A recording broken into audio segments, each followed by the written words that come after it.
A devoted husband returns home expecting a quiet evening with his wife, only to find himself ambushed by a farewell party where she publicly hands him divorce papers and mocks him in front of her family and friends. Calmly, he walks away, but secretly, he's already far wealthier and more powerful than she imagines. Over the following weeks, he systematically dismantles her life, cutting her finances, exposing her affair, triggering her downfall, and walking away with both power and dignity. The story ends with his emotional closure. He finds peace with a new partner, declaring that he's done setting himself on fire to keep someone else warm. Clapperboard 2. Narrative structure: beginning, conflict, climax, end. Beginning. Husband returns home after a long business trip, expecting a quiet dinner. Find a surprise farewell party, where his wife humiliates him with divorce papers. Conflict: her betrayal and public mockery ignite his quiet revenge. Reveals his hidden wealth, secret investments, and knowledge of her affair. Climax: the protagonist executes his meticulously planned retribution: financial, emotional, and social. Emma loses her money, car, job, and reputation, realizing the true cost of her arrogance. End. Months later, the man finds peace with a new woman, reflects on how letting go, not vengeance, was the ultimate victory. Red Heart 3. Emotional hooks and impactful moments: public humiliation. The farewell party divorce is a cinematic and viral hook. Calm revenge. His silent reaction makes the audience admire him more than if he exploded. Calculated justice. Each layer of revenge feels precise and satisfying. Poetic closure. The final quote, "I stopped setting myself on fire just to keep someone else warm," is deeply resonant and shareable. Universal themes: betrayal, pride, self-worth, and emotional rebirth. Fire 4. Elements that make it go viral/relatable: karma, narrative. Viewers love poetic justice, especially when it's calm and elegant. Emotional revenge fantasy. Many relate to being underestimated or betrayed by someone they trusted. Strong moral balance. He doesn't break the law.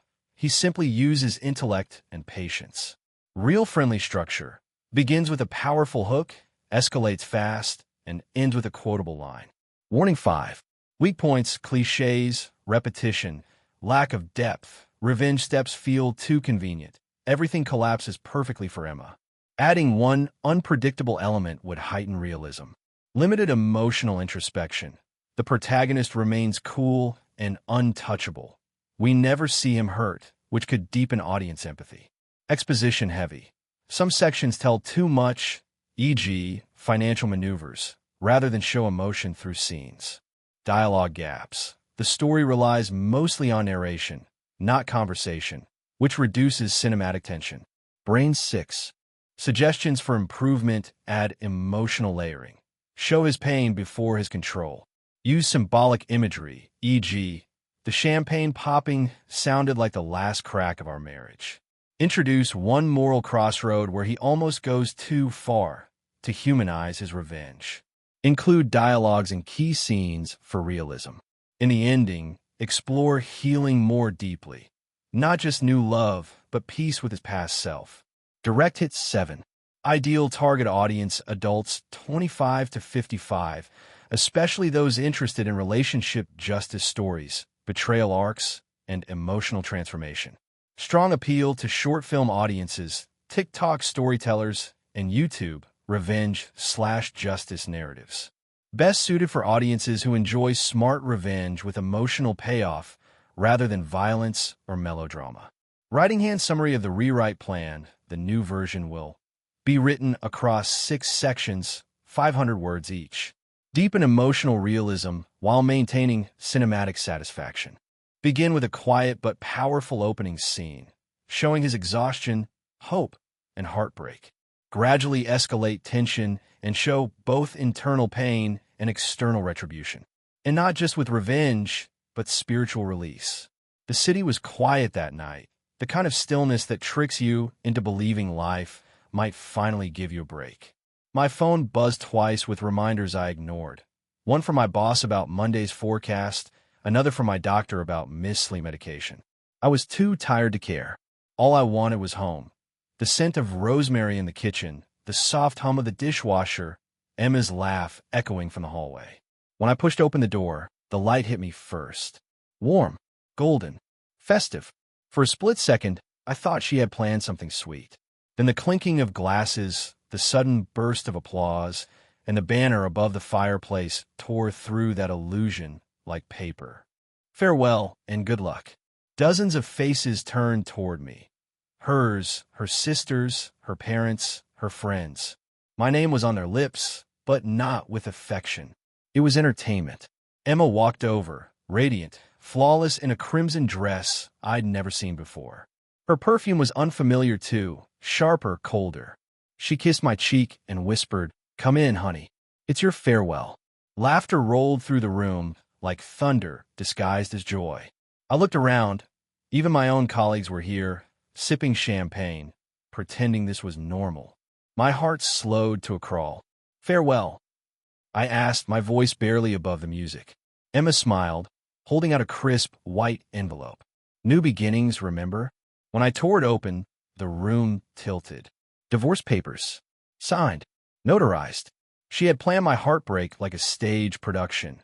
The decorations, the playlist, the champagne. I looked at her again, hoping it was a joke, a cruel prank. But she raised her glass. "To freedom," she said, her voice bright, hollow. Her sisters laughed. Her father smirked.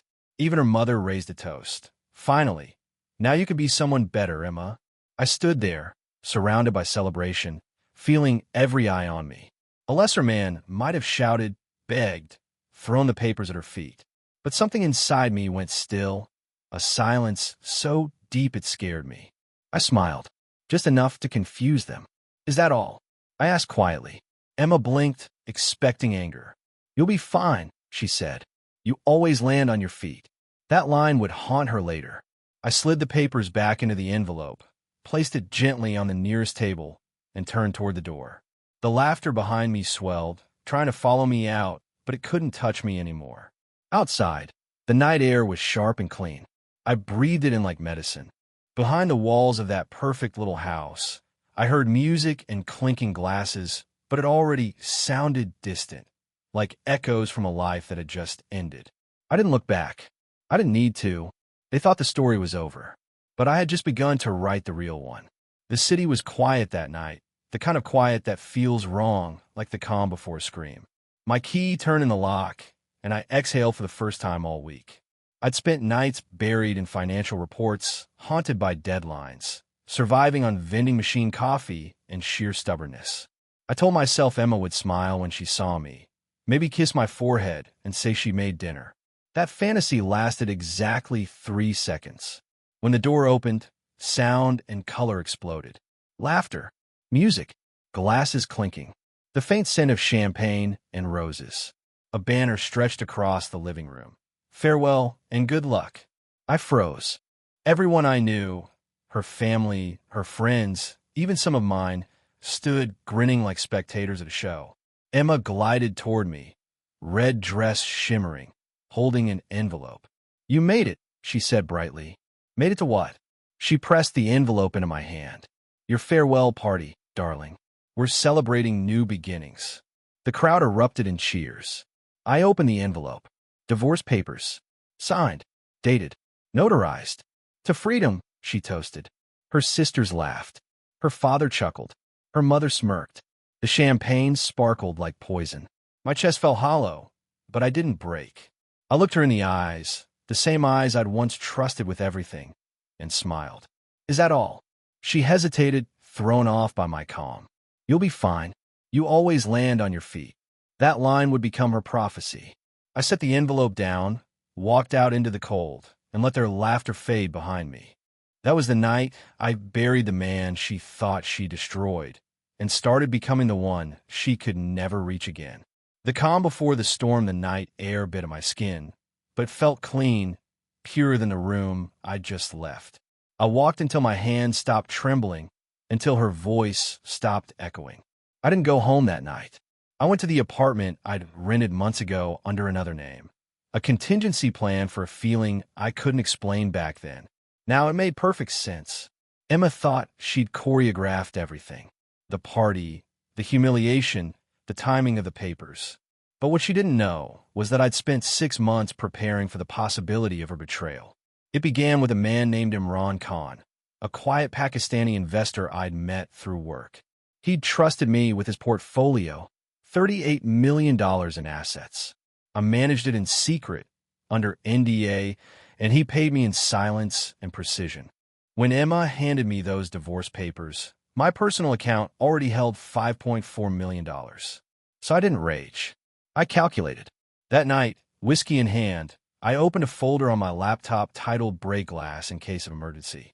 Inside were text messages, screenshots, and photographs of Emma and Craig, her gym trainer, her affair partner. I'd hired a private investigator months earlier. She thought her late-night workouts fooled me. I didn't plan to use the evidence yet. Revenge, I'd learned, was a dish that required the right temperature. Cold, methodical, and silent. So I began with the small things, changing passwords to our streaming accounts, unsharing calendars, closing access to credit lines she never paid attention to. Petty? Maybe, but symbolic. In the quiet of that apartment, I didn't cry or shout. I wrote, calculated, moved assets. Every click was a heartbeat. Every file transfer a goodbye. She wanted new beginnings. So be it. I'd start mine with erasing her from every account, every asset, every future plan she once assumed she owned. The dominoes began to fall. It started on a Tuesday morning. Emma's call came in just as I finished a meeting.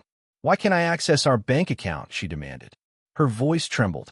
There's no R anymore, I said simply, and hung up. That account held $1.8 million, now under my LLC's name. Every move, every transfer was legal. The moment the notary stamp hit those divorce papers, her access ended. 2 days later, her BMW disappeared from the driveway. I had canceled the co-sign guarantee. The finance company didn't hesitate. Then came the gym. Her lover Craig, confident and careless. Never imagined the woman he cheated with would be the reason he lost everything. I emailed the evidence, photos, messages, videos, to his wife, the gym's majority owner. Within 48 hours, Craig was fired. His wife kept the business. Emma lost her car, her gym, her affair, her dignity, all within a week. Her father was next. The same man who toasted her freedom had once asked for my help with tax optimization. He didn't realize that his retirement fund had been indirectly tied to my managed accounts. When the IRS inquired about his filings, he discovered that the only person who understood his books was the man he had mocked. Emma called me again that night. Her tone was no longer cruel, it was desperate. Everything's falling apart, she whispered. I let the silence stretch. Actions, I finally said, have consequences. And into the call. The empty throne 3 weeks later, Emma was a ghost of her former self. No money, no car, no lover. Just the hollow echo of her own arrogance. Her job was the last piece. I didn't even have to lift a finger. The CEO of her firm, David Lynn, was an old friend, the kind who remembers quiet favors. When he learned how she'd mocked me publicly, he didn't call for gossip. He called to verify. Is it true? He asked. All of it, I said. But don't punish her for my sake. If she's good at the job, keep her. 2 days later, her department was restructured. Her position was eliminated. That night, I hosted a dinner party at my new beachfront property. The air was soft, the ocean silver under the moon. I grilled steaks, poured wine, and laughed, genuinely this time. And then she appeared. Emma, eyes red, hair undone, wearing sunglasses at night to hide what pride could not. I saw your car on the guest list, she said. I just needed to see you. I stepped closer, calm as still water. You've seen me. Now go. She blinked, trying to find words. I didn't think you'd, Emma, I interrupted softly. I stopped saving people who mock the ones who love them. She stood there, trembling, before turning away. Her heels clicked on the stone, each step fading beneath the sound of laughter behind her, the sound of a life she no longer belonged to. The final receipt, revenge, rarely ends with fireworks. More often, it ends with silence. Emma's glamorous new life collapsed quietly. The friends who toasted her independence stopped returning her calls. Her condo lease fell apart when her father, now furious and audited, refused to cover her defaults. At a family dinner, he told her, "You laughed when you walked out on a man who built your life. Now you want me to build another? Not happening." That night, she moved back in her mother's guest room, from penthouse to twin bed. Her reputation disintegrated faster than any plan she'd ever built. People asked about the divorce, and I said the same line every time. "I don't speak ill of people I once loved. I just learned to let go." It wasn't spite, it was control. Let the truth speak for itself. Then came the envelope, the one I'd slipped into her purse at the farewell party. Weeks later, she opened it. Inside, a single page. "Emma, I loved you. I gave you everything you asked for: security, comfort, trust, and respect.